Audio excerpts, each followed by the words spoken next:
Welcome to Anonymous Shakespeare, the podcast where we delve into one of literature's most enduring mysteries, the Shakespeare authorship question.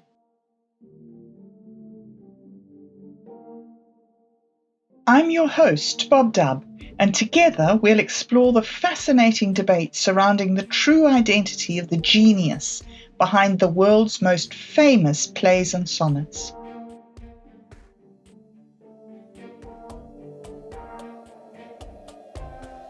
Throughout this podcast, we'll explore the evidence, theories, and controversies surrounding each candidate, all while maintaining a critical and open-minded approach. Our goal is not to definitively solve the mystery, but rather to foster a deep understanding and appreciation of the rich tapestry of theories that have woven themselves into the fabric of literary history.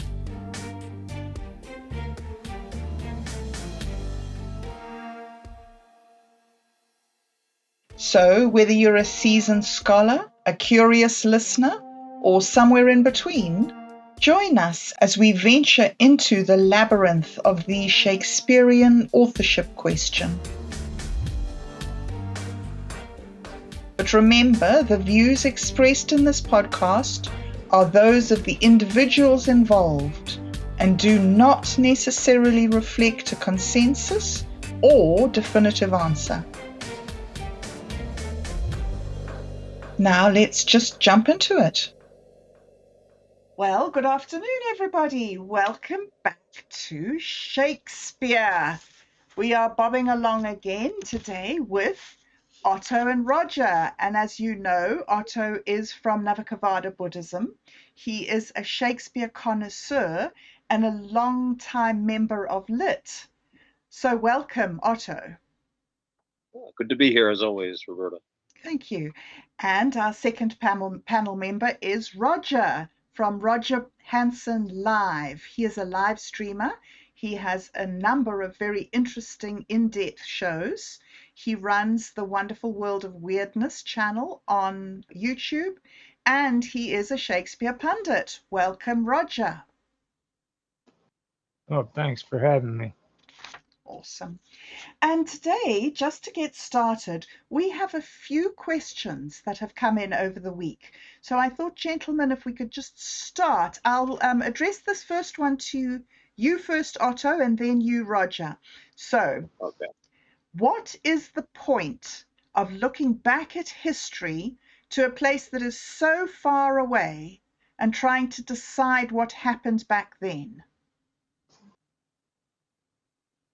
Well, one thing, of course, there's a pat answer. You have to know where you've come from, know where you're going, and that's sort of that is a pat answer. It's true enough. But for me, it's simply the fascination with the things that happened before. And I've often said that when we're looking at the past, it's like we're looking through a lattice work. And our view is blocked off necessarily because of our distance in time and space. So for me, it's fascinating to try to shift our focus a little bit, move a little bit behind the lattice, see what else we can see, what inferences we can make, and take the same data and try to see how they can be interpreted differently from the mainstream. As far as any intrinsic importance to studying the past, well, of course, we have to know where we came from in order to understand, where we are and to give us ideas about where we're going. But for me, it's a more personal thing. I'm just curious. I'm just really interested. Mm-hmm. And I think that's the case with a lot of people. And because we are limited in what we can know about the past, the only other thing we can do is try to shift our perspective a little bit to try to get different views of what's going on. So for me personally, I think the main importance is just curiosity. I just really want to know about these things. Mm-hmm. Awesome. And Roger, what do you think? Well, I mean, I agree with what Otto said there too, but for me, being on the streams and talking to people, there's one thing else that I have noticed, and it's the lack of understanding that people have when it comes to history in the first place. Like, the first thing people think when they hear about people like Shakespeare or the nobles from back in the 1600s is they think that their lives were like our lives are today. You know what I mean? And a lot of people don't understand that we have a lot more freedom today in this world than what people back in the 1600s had, or people back 2,000 years ago, or people that lived 5,000 years ago, and automatically their mind says, that why are they doing that? And they don't understand that it was a different world back then than what it is today. You know what I mean? Yeah. Yeah.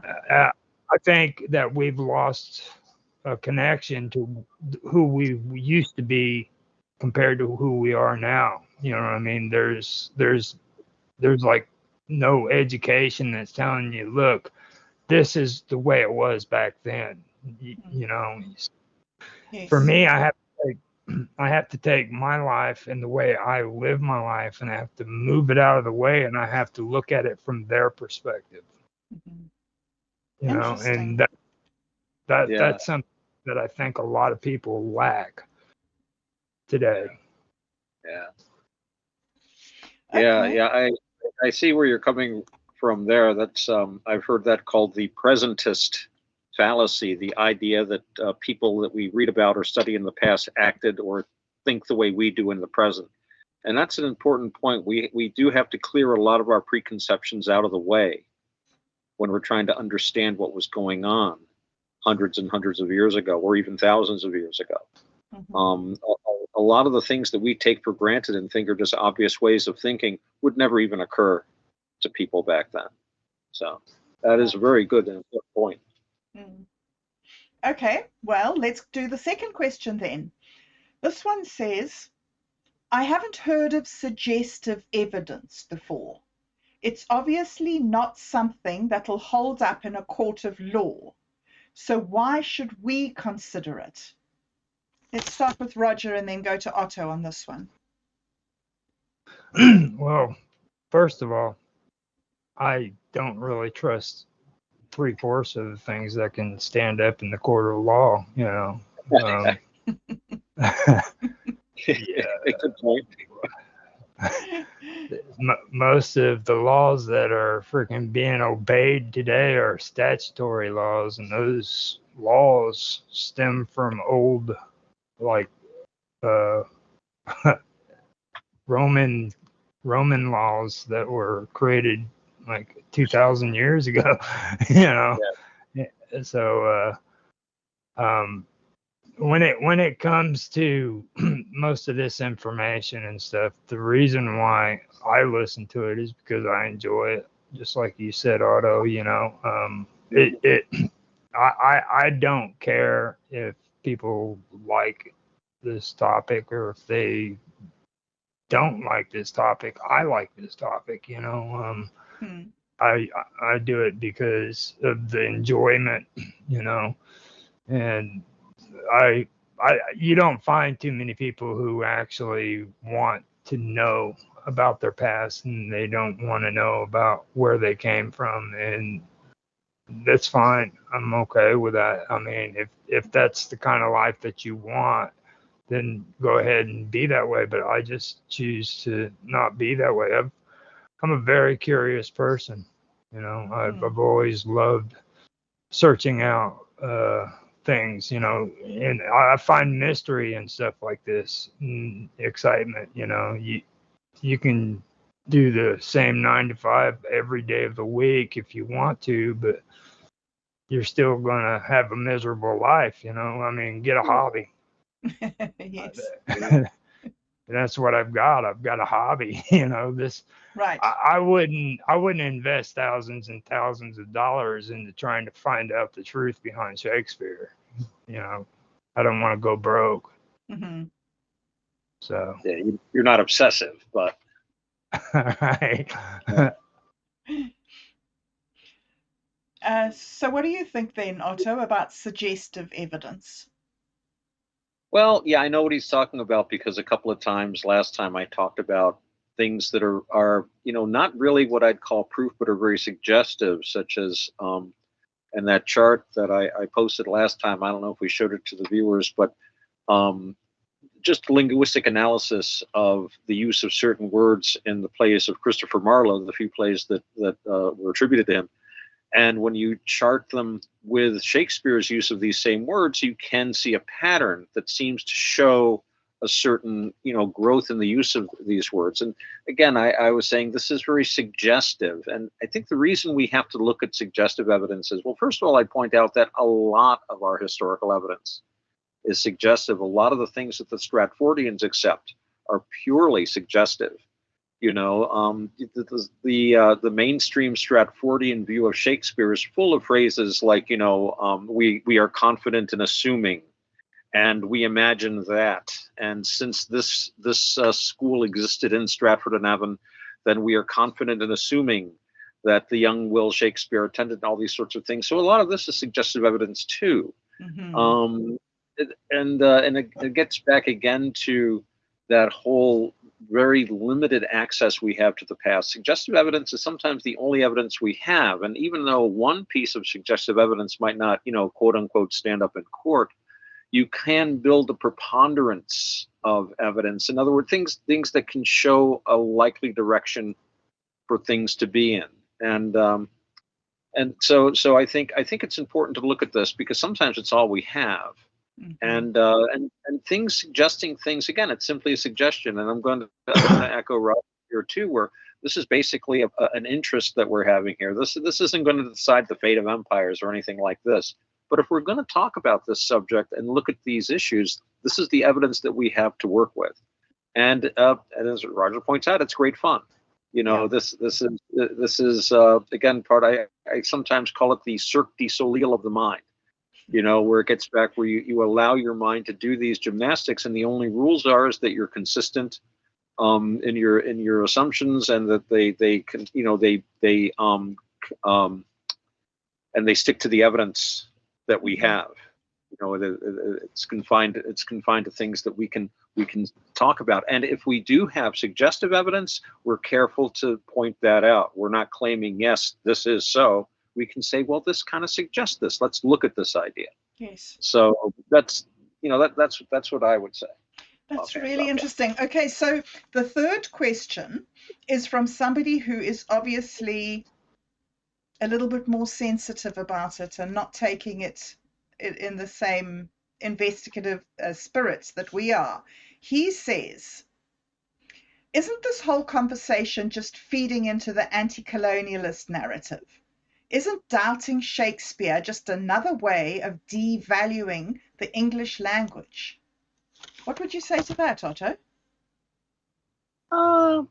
I don't see it personally. I mean, if you were trying to prove that Shakespeare was written by somebody from Africa, perhaps, then that might be feeding into that. But really, this is simply a literary authorship question, and this is not unknown. And as we were talking about last time, and some of the points Roger brought up for discussion tonight have to do with the fact that even mainstream scholars accept that a lot of Shakespeare was not written by Shakespeare. Titus Andronicus, it's long been thought that a lot of the blank verse, including Titus Andronicus, may very well have been the work of Marlowe. Greensman mentioned Kidd. Collaborations were the rule there. So from to a Stratfordian, I would say, look, you're already admitting it's quite likely that a lot of these plays were collaborative. Maybe more of them are too. And but as far as the anti-colonialist thing, I mean, nobody's suggesting that anyone else other than someone who was active in the English Renaissance was responsible for these plays. So I don't really see how it does. I don't really see it arising. I mean, there are plenty of another literary debate has to do with the authorship of the book Frankenstein, which is attributed to Mary Wollstonecraft Shelley, but she never wrote anything quite like that before or since. And when people asked Percy Shelley if he helped write it, he just wouldn't comment. he just wouldn't. I don't want to talk about it.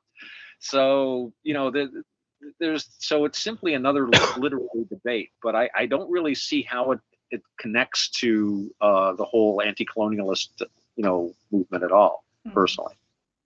Mm. Yeah, no, me neither. What do you think, Roger? You thought that it might be Mark asking that question. Well, there's a good chance that it was Mark answering that question because he's like that. Okay. He just didn't give the question to you. It was somebody else to give to you, but I guarantee you Mark was probably asking that question to somebody. But with anti-colonialist, see, those are big words that I have to get a dictionary to understand. When it comes to like Shakespeare and England, okay, it has absolutely nothing to do with other countries or anything like that. Otto mentioned the talking points that I brought up, and here before long we're going to be getting into them, and we'll be talking about some of the stuff that these questions are mentioning, like talking about suggestive, what was it? Suggestive Evidence. Evidence, and there's enough evidence that's not suggestive that we'll be talking about too tonight when it comes to the actual vocabulary of Shakespeare. And with this anti-colonialism thing, I would also have to mention the fact too that there were people that were English writers who I can talk about too as well tonight, who were dead set against Shakespeare. Maybe not saying it was another person, but they didn't like Shakespeare's writings. So, and the reason why I bring that up is because you hear a lot, or I've heard a few comments from people that I've had these conversations with saying, well, why is it that this has only happened since the 19th century? And, the truth of the matter is there's been people who were against Shakespeare's writings way before then, so. But with that, I'm not going to spill over into any extra stuff. But these are English writers too, or some of them are. But yes. But you know what I'm saying? Like, fascinating. Yeah. I don't see it as being anti-colonialism.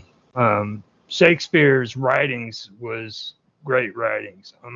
I'll put that out there. Okay, I just personally don't believe that it was written by one man who had the name William Shakespeare. And that's it. The writings are beautiful. I mean, they're a masterpiece. So that's all I have. That's all I have to say about it. Well, you mentioned earlier, Otto, you mentioned Titus Andronicus, and I believe it was George Peele who collaborated with that. Did he, or was he the one that commented on the collaboration? Well, we don't know exactly who collaborated. I've heard several different people mentioned. Yes. As possible collaborators on Titus Andronicus. Titus has been I don't know if you're familiar with the play. It's been a sort of a thorn in the side for people for a while because it's a very violent play. It's full of spectacle. There's very little real literary merit to it. I mean, there are a few scenes that are pretty powerful, but you notice you don't see people quoting Titus Andronicus a lot. They don't teach Titus Andronicus in school because the thing is basically a potboiler, very violent. It's all full of like sex and violence basically. And in fact, some people I remember early on thought this thing is just a Marlowe. It's very Marlovian in that. If you read Tamburlaine or any of that thing, it's again a lot of bombast, a lot of violence and things like that. So I've even heard of people who wanted to completely remove Shakespeare's name from Titus Andronicus at all. And of course, authorship attribution from plays that old. I mean, we know there were several plays that were published under the name William Shakespeare that were not included in the first folio. And it's not a big stretch to imagine that there might be some plays in the first folio that were misattributed. Right. So, yeah. Gosh, and again, fascinating. This can be a step, like I say, to talk to a Stratfordian about the authorship question, because you're already kind of halfway there when you're saying, well, look at the style, look at this, look at that, and allowing yourself to see other styles in Shakespeare. Because you've also got the Stratfordians that are like, no, it's got his name on it. It must be him. How do you know? Well, it's got his name on it. I mean, yes. And they just don't want to go any further than that. Mm. Well, we had quite an in-depth look last week at Christopher Marlowe, and one of the things that you had in your notes, Roger, was that Marlowe was one of the university wits. And the university wits was a group of people who collaborated with each other in their writings, weren't they? Yeah, and George Peele was one of the members of the university wits. Aha, right. Now, that brings me into my whole thing about, for me personally, I feel that these university wits were actually some of the writers who wrote William Shakespeare, okay? And the deal with George Peele that I've been finding out is there's a lot of resistance about George Peele being involved with Titus Andronicus or whatever, Andronicus. And it's really strange when you get into that, because it's like people don't want to even admit that this man had any influence with that play whatsoever, or Shakespeare, you know what I mean? One way or the other. But the thing of it is well, like we were getting to with like the evidence, okay? Now, these experts, they've been actually doing scientific research on it. There's a stylistic analysis that's going on where researchers have used computational methods to basically create a stylistic fingerprint of Shakespeare's entire corpus of plays. Okay, so they've basically created this fingerprint of his writing. So when they take his writing and then they add in Peele's writing, okay, yeah, they can come up with an analysis of how much of an influence Shakespeare actually had on this play, and how much of influence Peele had on this play. And they've done this, and they've got the numbers down to an art on it. I mean, it's really gotten into it.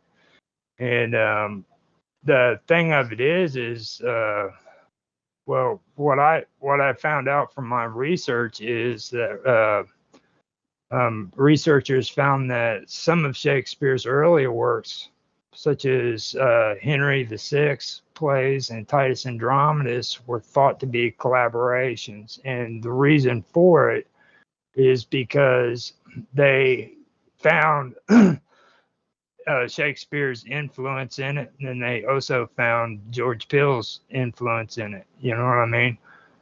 But even though they turn around and they find this evidence, they still want to say that the university wits and Shakespeare had absolutely nothing to do with one another. It's fascinating. To this day. Yeah, to this day, they still refuse to admit that the university wits and Shakespeare had anything to do with one another.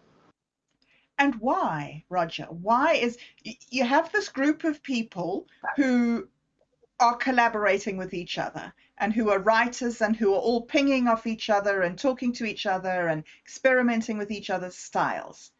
And then you have these troops of actors who are all getting together and ad-libbing and adding in bits, and the play is alive and moving forward. It's odd to me that we can look at this history and we can see this way that these plays were put together, and yet people can say there wasn't collaboration. Do you think that's just what you were mentioning earlier about people not being able to project back into the past? I think that it has to do even with today, like today they call it ghostwriting, and people today just use a different term for it. But like for me personally, I believe that these people were involved in writing Shakespeare's plays. I mean, in some way, you know what I mean? And that's one reason why it was so important to make sure that their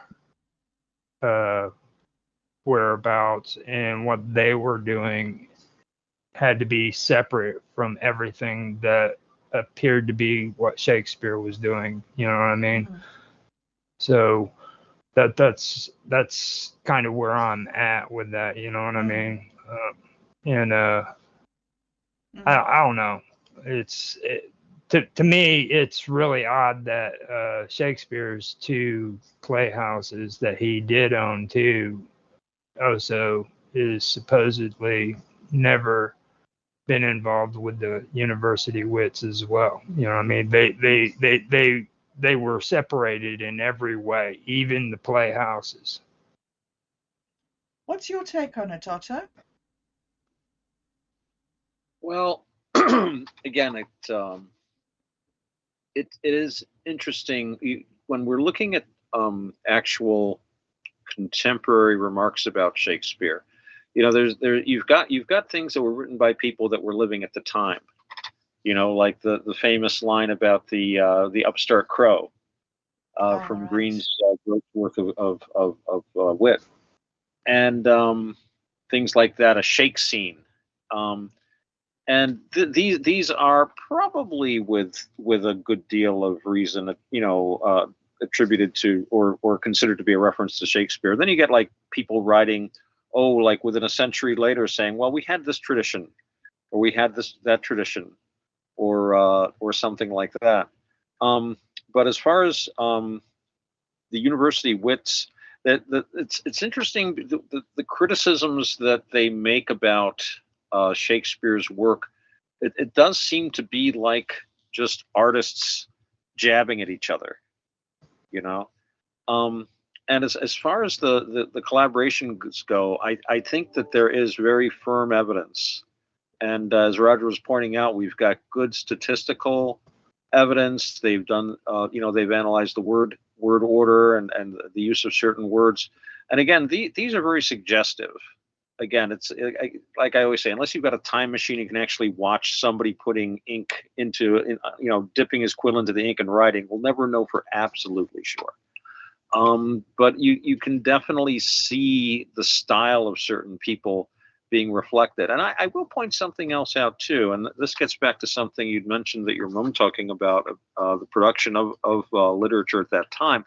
It was often a long, drawn-out collaborative process, and I always bring up, even in more recent times, James Barrie with the play Peter Pan. That was never performed the same way twice. The play was constantly being updated, revised. So these guys would get a play, possibly an unauthorized play, and the author might not even be aware of what's done to it. And again, people would change things from playhouse to playhouse, from scene to scene. It was kind of a Wild West. When it came to literature. So, and of course, that can make it more problematic when you're trying to trace an actual influence down. But I do think these tools, like Roger points out, there are tools that we do use today that can give us a very good idea, I think, of what was going on. And of course, a lot of what we're taught today about Shakespeare is going to go through that filter of the mainstream Stratfordian paradigm. So yeah, there are going to be some things that they're going to be very reluctant to allow, as part of that paradigm. And yet so much of it is simply presupposition. We are confident in assuming kind of things. Yes. And that's where we have wiggle room to be having these discussions. Right. It was interesting for me reading your notes, Roger, that some of the people who have queried Shakespeare, like Ben Jonson, John Dryden, Samuel Johnson, and Alexander Pope, they didn't question Shakespeare as being the author as much as they didn't like his style, and they didn't like his bad language, and they didn't like his frivolity. So it's not just that people don't think that he wasn't capable of writing them. They also think that what he wrote was rubbish. Well, that goes back to also what I said about our way of thinking today compared to back then. Now, see, back then they had laws of writing when it came to the classical writing. So when Shakespeare came around, what he was actually writing to the people back then was garbage. Okay. And today we say, oh, he's such a great person. And but these writers, and these are well known classical trained writers, okay, they looked at it and they said, this is garbage. This is trash. You know what I mean? And today we don't think that way when we think of Shakespeare. Shakespeare is just like the greatest thing on the face of the planet. You know what I mean? One of them even wanted to go through and freaking edit Shakespeare's writing so that it sounded proper. It's incredible. Yeah, Bowdlerized it. Yeah. I mean, so you need to kind of put that into perspective when you think about that. Okay, like we think the world of Shakespeare's writing, but these writers criticized his writing and didn't like it. They thought that his writings were mediocre, and he didn't use the classical language very well at all.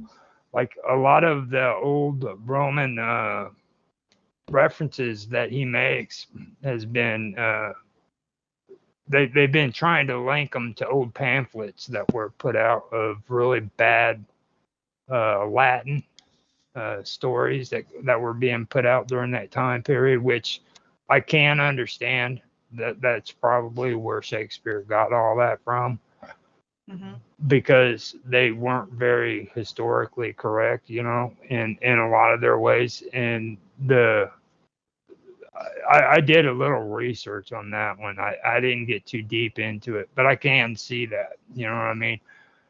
But there's other things in his writings that don't fit that, you know what I mean? There's things that he couldn't have possibly known. So, but these writers, these other ones, man, they just, and they had valid reasons for being against his writing, because a lot of Shakespeare's writings during that time, they were vulgar. You know what I mean?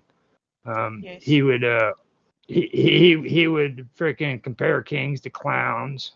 He would use lofty verse with vulgarity. He'd compare mortals to fairies. Things like that. So in their minds, this was just nothing but, this was vulgar. That's really the best way I could say it. Do you think that it suggests, Otto, that maybe Ben Jonson saying that he had no command of the classical language and its rules, do you think that suggests that maybe it could have been William Shakespeare and not one of the very highly trained pens of Francis Bacon? Well, Yeah, the I think the famous line was that he had small Latin and less Greek. I think part of it, what occurs to me now, and I was just thinking this now, is that we hear these remarks, and we have to keep in mind they didn't have emojis back then or emoticons. I have a feeling that some of these writers would really snip and snap at each other in ways that might seem a lot more brutal or mean than it might have been. I mean, I'm just thinking about if I'm hanging out with some friends of mine that are musicians and we're playing music together or have, we might make some jokes about each other's ability or about a particular, project we did, that if you just read it out flat would seem like we're really badly sniping at each other. Now that aside though, yeah, there were definitely people that didn't like Shakespeare's work. I mean, Shakespeare tends to be put up on a pedestal these days. I think he's a classic, and I believe it was Mark Twain who defined a classic as a book that everyone praises and nobody reads. And so he's been very enshrined now, but in his day, yeah, although a lot of people liked his plays, a lot of people didn't like his plays. And again, some of those plays are just chock full of violence. And some of them would probably be, if they were performed in their entirety, rather boring to the groundlings. One wonders about how well you could perform a play like Hamlet in its entirety. Excuse me. I don't think it's ever been performed completely uncut. It's such an incredibly long play with some very, very involved dialogue and monologues. So, in fact, it's been suggested that play marks a time when private indoor theaters were starting to happen, and you would be able to have a smaller, more intimate audience that could actually hear clearly all your words. I mean, just imagine the Elizabethan theater that, the groundlings popping open their bottles of ale, catcalls, drunks getting up on the stage because they had a clutch their little tester in their hand to pay their fee and set their stool up right on the stage to clown around with the actors. And of course, that gets back to so many of these performances must have been very impromptu. It's like I made the comparison before with the Marx Brothers. We see these Marx Brothers films, especially their first 3 or 4 films. They basically set up a camera in front of their regular Broadway stage show. But those shows, each show was different. The boys were always ad-libbing, getting involved with the audience. But a play like Hamlet, you really can't do things like that. You need to really stick to it. It's a very involved play with a very complex and direct message, a lot of subtlety to it. So that would imply like a change in how theater was presented. So, but yeah, and some of the people we're talking about. I mean, yeah, Ben Jonson was criticizing him, and then later people like Samuel Johnson and Alexander Pope, Max Muller, were talking about expurgating Shakespeare and cleaning him up. Pope was involved in that sort of a thing, and I think it was Aleister Crowley who said something to the effect that, well, of course Shakespeare is our greatest poet, but of course he's awful.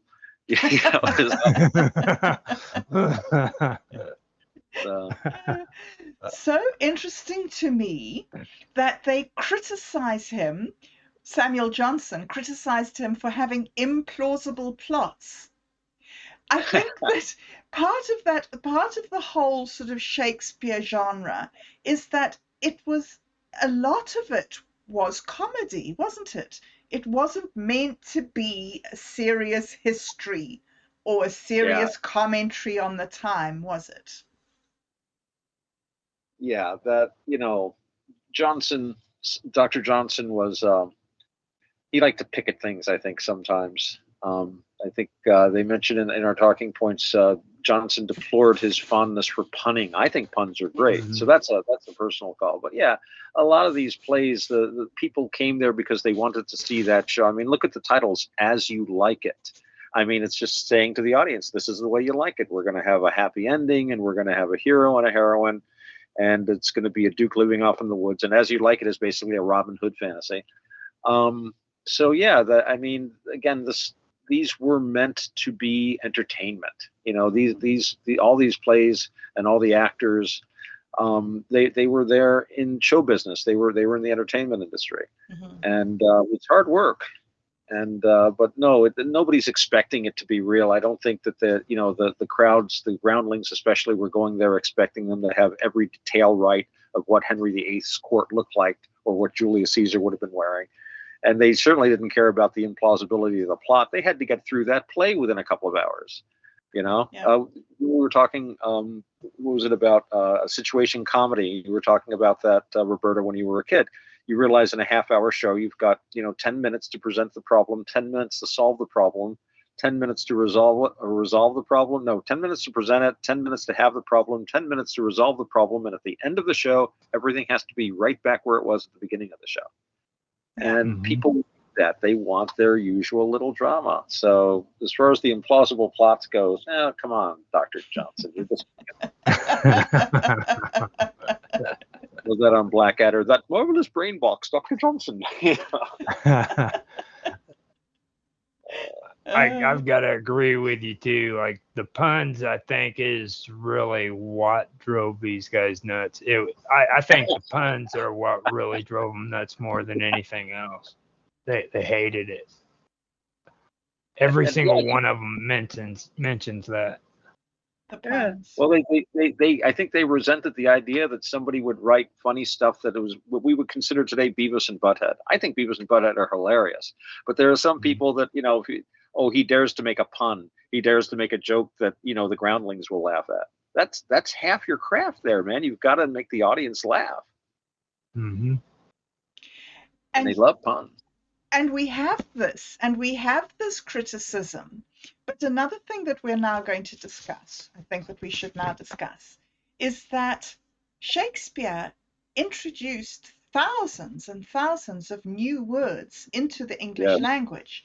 So you have that sort of very broady element to it, and the irreverent element. But at the same time, you have this extraordinary explosion of learning and cultured thought making its way from the court to the common man. That's quite a fascinating thing that happened there. It's almost as if a new type of education began, or a sharing of knowledge. Yeah. Well, certainly. What was that saying? Shakespeare had no dictionary and was free. Mm-hmm. This, what you're mentioning about the new words introduced by Shakespeare. That's one of the biggest arguments, suggestive though it is. I think that Baconians have. The creator of these words showed a masterful knowledge. This isn't small Latin and less Greek. This is somebody who understood these languages quite well. And we have to bear in mind when we read about contemporary criticism of Shakespeare, whether it's Green or Johnson or whoever, we don't know exactly who they were referring to. I mean, again, if we don't know the actual face behind Shakespeare, and especially if, as I think is very likely, and as Roger says, these might have very well have been a committee, and I think chaired by Sir Francis Bacon. They could very well have been talking about young Will Shakespeare or somebody using that name that had nothing to do with some of these plays. So and of course it is also good, before I forget to remember now, when these words are introduced by Shakespeare, that doesn't guarantee that he invented them. It's simply, this is the first time that we actually read them. Some of them may very well have been in use. There's the one line where he was talking, it was in Henry IV, where they're marching, the Falstaff's been given a charge of foot, and he sent, I think it was Bardolph ahead, and he meets the guy and he goes, I hope Sir John and his lady wife are fine, and the reply was, well, he doesn't have a wife, a soldier is better accommodated, or something like that. I forget the exact line. And the word accommodated, the justice goes, oh, accommodated, from accommodato. What a good term that is, It's just, so that might imply that that was a new word being brought back by soldiers. The language was always evolving. But that aside, there are so many new words introduced by Shakespeare that, yeah, I think that he had to have created a great deal of them, words that are simply attested nowhere else. And it's not like he was writing in isolation. There was a great deal of writing. And as you pointed out, Roberta, there was really a lot more reading and writing going on. A lot more education was available. And especially reading and writing in vernacular languages. Mhm. You weren't just confining yourself to Latin anymore, although some authors were still writing in Latin thinking, well, this is the permanent language. But that was starting to change, and especially with the English language with a standardized orthography, which I think really helped to make that next step of going from a book being something that was read out loud to silent reading. Much easier to do when you've got a standard spelling from book to book, or even from page to page, because I've read these old books, and if a compositor would run out of one letter, well, he would just, throw another one. We ran out of I's. I'll just use a J or a Y or, whatever. So yeah, this was also a quantum leap in how we process this material. And I've seen it argued that Hamlet was really meant more to be read than performed. Again, it's such an enormously long play compared to most of the others. So yeah, I think that's all. It was all an interlocking process, though. Yes. Well, we have a comment here in the in the comments. Fascinating that we would have a comment in the comments. Right. Ferox Phasma says, speaking of writers who hated Shakespeare's work, see Lear Tolstoy and the Fool, an essay by George Orwell. Tolstoy attacks Shakespeare, and Orwell attacks Tolstoy's attack. That sounds like something interesting. So, we should read that and do this next week. I'd be very happy to read that. And in fact, I have a friend of mine who's very interested in Russian literature that might want to get involved too. Oh, cool. Well, he's dropped the link, so yeah, we'll check that out. Thank you, Ferox Phasma. That's cool. That's pretty good. Yeah. Tune in next week and we'll talk about it. And we will be talking about your subject. Sorry, yes, carry on, Roger. Before we move on to that, can I read out the talking notes that I made about the vocabulary and everything when it comes to Shakespeare? Yes. And now William Shakespeare's vocabulary, words that Shakespeare was known to have used was 20,000 words in his plays. Wow. Shakespeare's works provide the first recorded use of over 17,000 words in the English language. Amazing. It's believed that Shakespeare may have even invented or introduced many of these words himself. Now, 35,000 words that Shakespeare knew but didn't use in his composition. That's 35,000 words that he never used. Yeah. Now, combining both Shakespeare's active and passive vocabulary, it is estimated that his vocabulary was about 65,000 words. Wow. Gosh. Of which he invented many, many thousands. Yeah. Wow. And just, I was debating on if I wanted to say this, but I figured I'd go ahead and say it. The other day, bobdub turned me on to something that I thought was pretty cool, and it was on Bing. He had those AI. So I asked Bing AI these questions, and they put this out to me, and I checked them over, and they even had links and stuff to go to check them out to make sure that they were right. So nice. It's pretty good. Yes. So it can be useful when used skillfully. Yeah. Yeah. I thought it was pretty nifty. So. Mm-hmm. Yeah. It is. This whole vocabulary thing, it strikes me too. I mean, yes, I think it's a good argument for the Baconian authorship, but it also does point towards that idea of a committee. because think of how many more words you would have when you've got like some of the top writers in Renaissance England, working under the direction of one of the top minds the planet's ever seen. Because that's a lot of vocabulary to create in a very short time. And another fascinating thing was, it wasn't just the words that they introduced, it was whole phrases that we still use today. I was reading earlier about the amount of little words that have come out of the plays that are just our everyday English.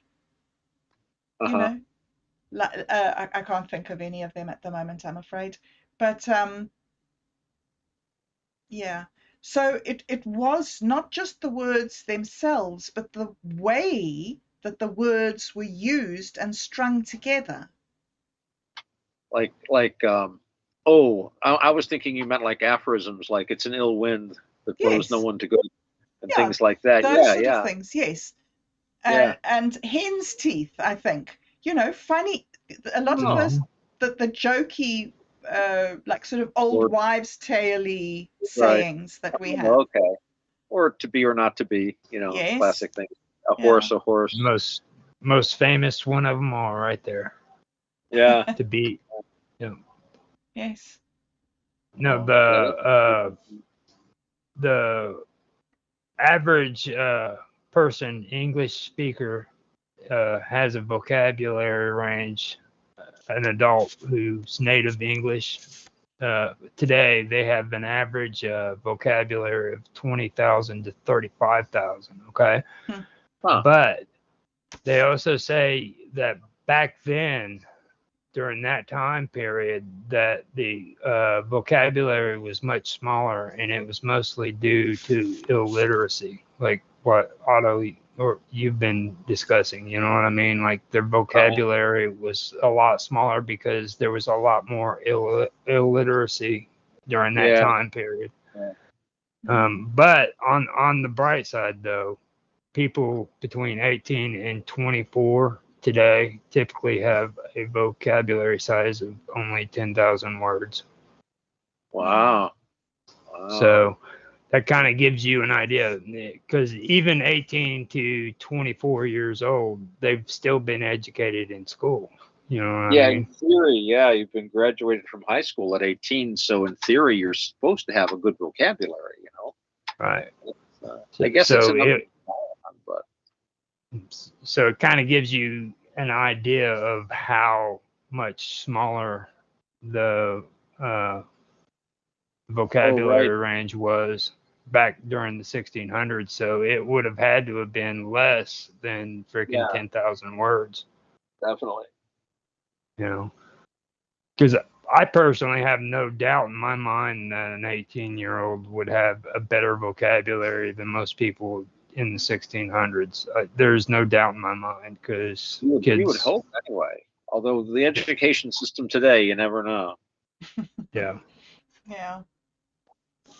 Well, it is. And carry on. That's another thing too that strikes me too, is like, why are they always beating around the bush on the whole vocabulary thing when it comes to back then? Like, I understand history was really, hard to pull together because of information, but linguistics started with freaking the Brothers Grimm. You know what I mean?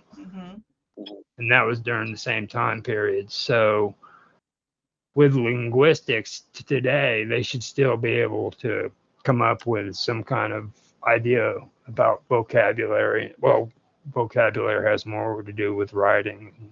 Never mind. I didn't think about that. It is really, really interesting, though, that it seems, the more we talk, that Francis Bacon is just pivotal and central in this whole era. The language, the overseas knowledge, all these things that were being brought from the continent to England. It just seems like there was a real change in the structure, in the class structure, as if somehow the information that had been all stored away in the upper classes was now being shared with the sort of common man, if you like. Mm-hmm. Well, you basically, I think you're talking about a lot of interacting factors. Social mobility is one of the key concepts of what you're talking about here, because Elizabethan England was an amazingly volatile time. You had an absolute monarchy, an incredibly intense police state, but like many despotisms, which practiced severe political and, of course, in their time, religious repression, and of course, religion and politics were identical, and that's another thing about that we don't understand here in the present. That's the presentist valley. To these people, their religion and their government, their politics were indissoluble. They were all inexorably intertwined. Mm-hmm. So while you had the Elizabethan state was very, very, like we were talking about, the number of people, I think it was like 4 people the previous month had been executed for religious irregularities just before Christopher Marlowe was killed. In the same way in England, and in a lot of despotisms to this day, as long as you weren't being a political or a political religious troublemaker, you had a great deal of personal freedom, a great deal of personal opportunities. And let's think about the Golden Hind for a moment. When the Golden Hind returned from its round the world voyage, it brought back, I believe it was something like 2 years worth of the gross national product of the entire Kingdom of England. Gosh. And that was the Queen's cut. That was the Queen's cut. Who knows how much more he didn't tell her about. I never talk about that in history. But seriously, this was, it's just an amazing, that is, I think, the equivalent of people suddenly becoming Bitcoin billionaires, right. Or Chainlink billionaires suddenly. People from nowhere, or people that are like maybe upper middle class. There's a great deal of social mobility, and that included people going downward, ask Essex. But seriously, though, it was a time when education was within more people's reach. And we talked a little about this last time. Reading and writing were 2 different skills. They were taught separately. And a lot of times somebody could read and not necessarily have the skill of the pen, being able to cut a quill and dip it, and very, it's not like ballpoint pens. So, things were, you could learn to read possibly one way, and then later on, as you got more successful, you might take up writing. But as long as you could read well and you had like some scribes and clerks, you could be a successful businessman. I mean, Charlemagne could never write. They'd make much of his illiteracy, but he could read. He just couldn't sign his name very well, but he could read well enough to make sure that his seal wasn't put on anything that he didn't want it put on, sort of thing. So, but there was a lot of social mobility. There was a great deal of new wealth that was going all over the place. But at the same time, you did have a great deal of political repression aimed mostly at, the Catholics. You got to remember, every Roman Catholic, and there were doubtless many people who were Roman Catholics in their hearts in Elizabethan England, the recusants so-called, did not regard Elizabeth as a legitimate monarch. We've seen examples of that, today. And as a result, it caused a great deal of unrest that you don't read about directly, but which the government was very worried about indeed. Of course, the UK government's always been a little, because it wasn't the UK then, but I mean, they were worried about Jacobinism right into the early 20th century. I think we talked a little about that. So they might be a little touchy on the subject, but still. So yeah, there was a lot of knowledge that was suddenly available, and there was an explosion in printing of books because people could afford to buy books now. And the process of printing was better understood. Technology was a big drive of that, and people liked to read, and they were reading vernacular English. And again, this gets back to empowering people that don't necessarily have that university education, that presupposed knowledge of the Latin and usually Greek languages, at least at the Oxford colleges. So it's one of those things where I think was like a snowball effect. And when you had people writing very brilliantly as just in Francis Bacon's acknowledged writings in the vernacular. I think that was a sign the vernacular came of age. And I think that was a big part of the Renaissance is like, the Romans weren't trying to write in a foreign language, at least not at their peak. Later on, yeah, they all did learn Greek. That's another story. And they basically became Greek. But no, the Romans wrote in their native tongue. They didn't put any weird fancy language. And so, Englishmen, and for that matter, Frenchmen and Germans and whoever would write in their native tongues for their people, just as the Romans did for theirs. Yes, right. Well, on that note, I think that we're going to have to call it for today. We've had a really, really interesting discussion. I think that there are a whole lot of things we had here in the notes that we haven't yet got to, but it's very good, I think, to go through this. And I'm so pleased. Thank you so much, Ferox Phasma, for your suggestion and that link. That's good to get onto some of the other opinions. But just before we finish off, let me just ask you, gentlemen, if you have final words. Roger, what is your finishing off thoughts for today?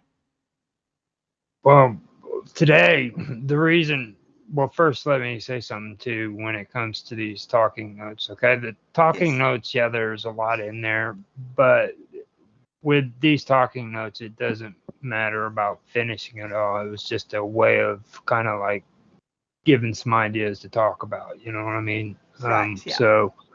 So not finishing them or covering all of them isn't really important when it comes to that. But with that being said, I would also like to say that,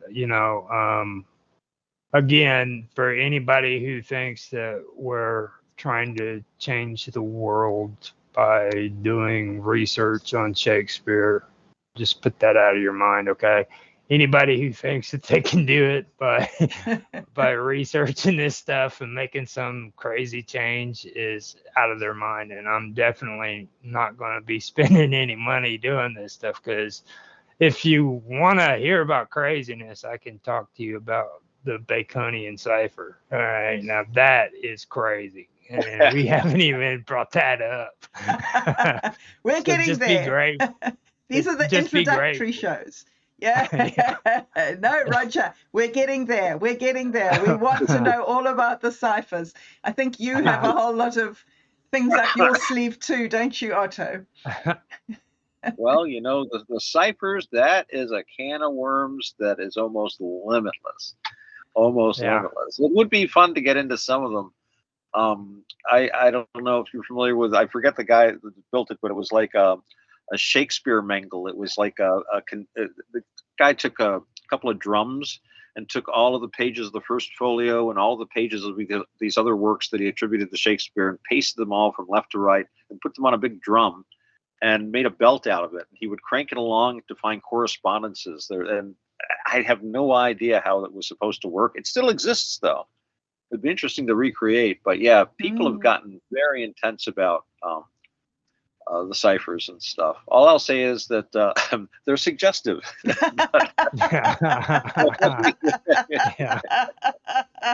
Brilliant. Well, on that suggestive note, we are going to call it for today. Thank you so much, Otto and Roger. Thank you very much indeed, audience, for being with us. It's great to have you here and dropping your questions through the week and your suggestions. And we will be back again next week for the next interesting chapter. So for today, goodbye, thank you, and we'll see you again next time.